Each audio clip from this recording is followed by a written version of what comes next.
Hey, welcome. Happy Monday. Today is Monday the 27th. We are reading to you in Harry Potter, pages 181 to 190. Thank you to Scholastic News for allowing us to read this. Harry Potter and the Sorcerer's Stone, written by JK Rowling and illustrated by Mary Grandpre. So I'm going to pick up on page 181. As you can tell, I'm in the same spot I was on Thursday because it's just so nice and cozy. And sometimes you can't put down a book, so I'm just doing 2 recordings at once. So awesome. Here we go, page 181. We're still on chapter 11, Quidditch.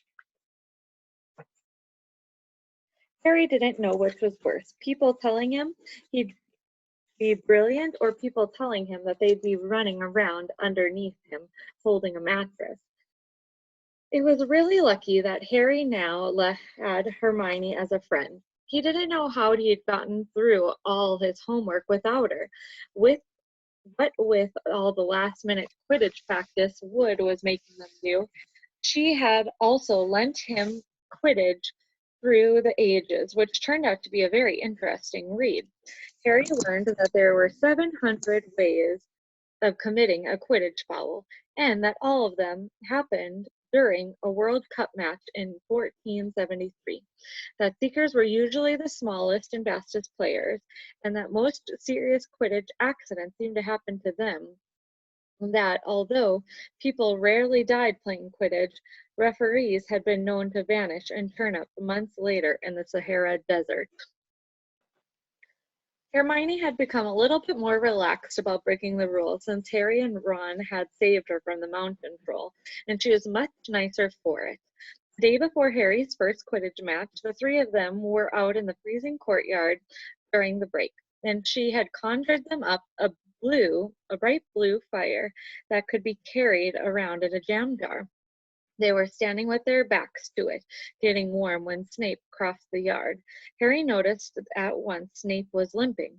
Harry, Ron, and Hermione moved closer to block the fire from view. They were sure it wouldn't be allowed. Unfortunately, something about their guilty faces caught Snape's eye. He glimpsed over. He hadn't seen the fire, but he had seemed to be looking for a reason to tell them off anyways. "What you got there, Potter?" "It's Quidditch through the ages," Harry showed him. "Library books are not to be taken outside of the school," said Snape. "Give it to me. 5 points from Gryffindor." "He's just made up the rule," Harry muttered angrily as Snape looked away. "Wonder what's wrong with his leg." "Don't know, but I hope it's really hurting him," said Ron bitterly. Gryffindor Common Room was very noisy that evening. Harry, Ron, and Hermione sat together next to the window. Hermione was checking Harry and Ron's charms homework for them.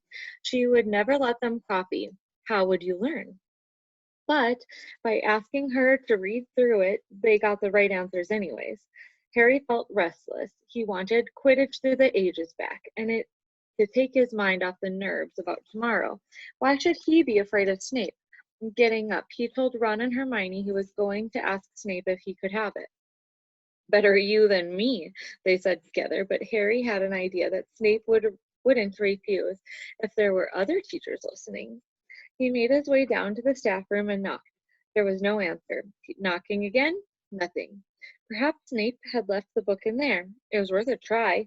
He pushed the door ajar, peered inside, and a horrible scene met his eyes. Snape and Filch were inside alone, Snape holding his robes above his knees. One of his legs was bloody and mangled. Filch was handing Snape bandages. "Blasted thing," said Snape, saying. "How are you supposed to keep your eyes on all 3 heads at once?" Harry tried to shut the door quietly. "Potter!" Snape's face twisted with a fury as he dropped the robe quickly to hide his leg. Harry gulped. "I was just wondering if I could get my book back." "Get out! Out!" Harry left before Snape could take any more points from Gryffindor. He sprinted back upstairs. "Did you get it?" Ron asked as Harry joined them. "What's the matter?" In a low whisper, Harry told them what he'd seen. "You know what this means," he finished breathlessly. "He tried to get past the 3-headed dog at Halloween. That's where he was when we saw him." He's after what it's guarding, and I'd bet my broomstick he'd let that troll in to make the diversion." Hermione's eyes were wide open. "No, he wouldn't. I know he's not very nice, but he wouldn't try and steal something Dumbledore was keeping safe." "Honestly, Hermione, you think all teachers are saints or something." "Yeah." snapped Ron. "I'm in with Harry. I wouldn't put anything past Snape. But what's he after? What's that dog guarding?" Harry went to bed with his head buzzing with the same questions. Neville was snorting loudly, but Harry couldn't sleep. Neville was snoring loudly, but Harry couldn't sleep.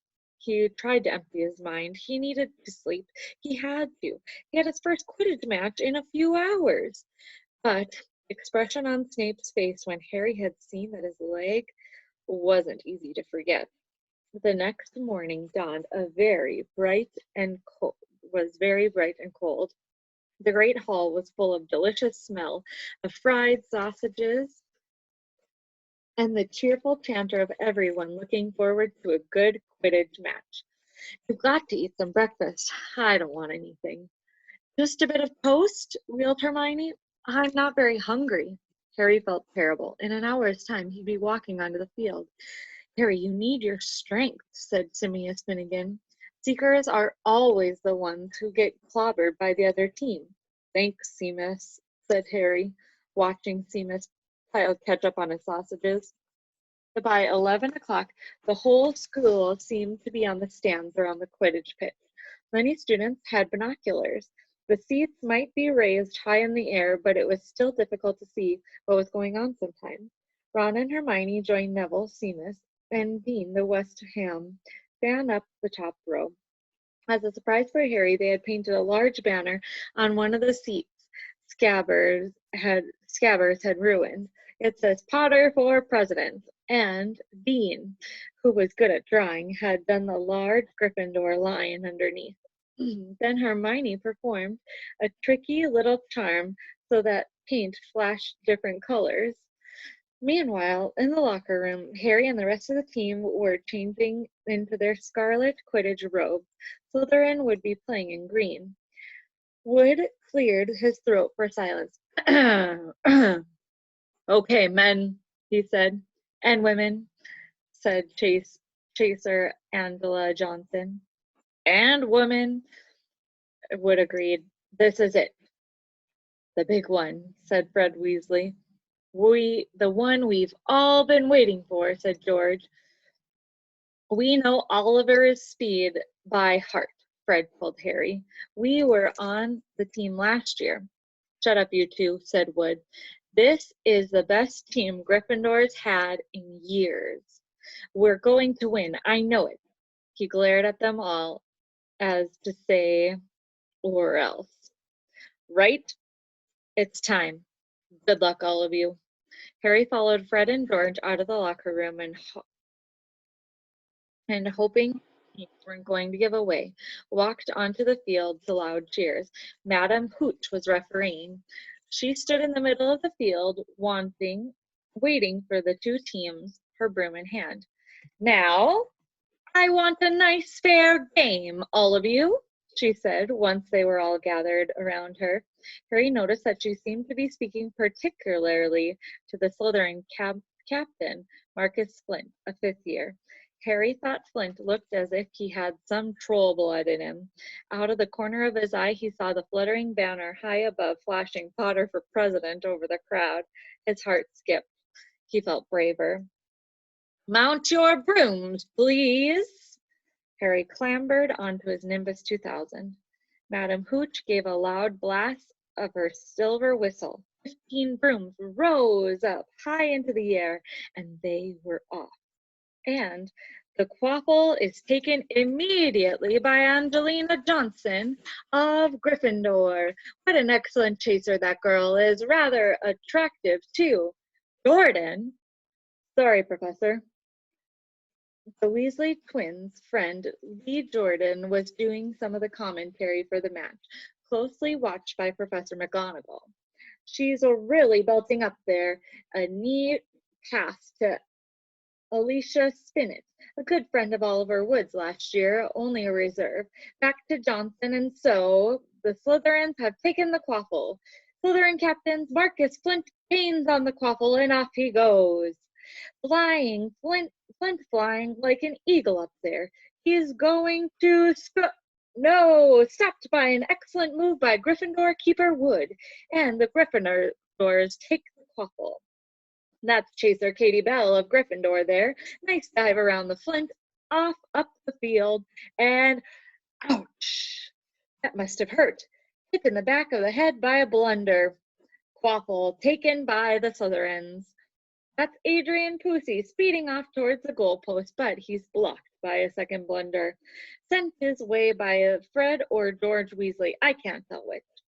Nice play by Gryffindor beater.